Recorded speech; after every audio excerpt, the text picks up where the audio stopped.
area. First of all, I'll talk about Tajikistan, where I went in November in 2022.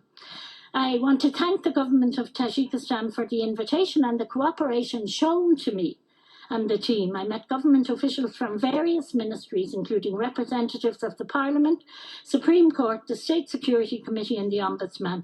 I was also very fortunate to be able to visit some human rights defenders in pre-trial detention. I travelled to Kujand, where I met human rights defenders, but my request to visit Gabao was not accommodated by the government.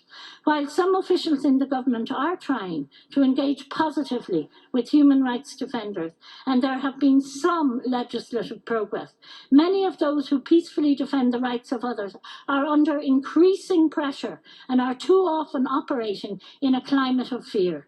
Lawyers, journalists and others are targeted for their human rights work, confronted with a variety of difficulties ranging from onerous administrative burdens to harassment, threats, criminalisation, closed unfair trials and imprisonment.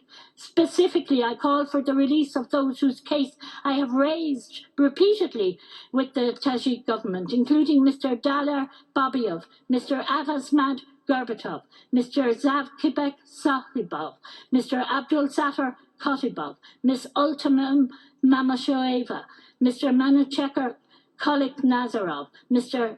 Farmoz Ergashov, and Mr. Kushrov Jumai. Corruption, the lack of independence of the judiciary, the fear of persecution and a stranglehold on defenders working on difficult issues have forced some to leave the country. I note the detailed comments made by the Tajik authorities to my report, which quotes various laws, but which does not directly address the key points raised in my report. Such responses do not encourage confidence that the authorities of Tajikistan have the political will necessary to confront the problems.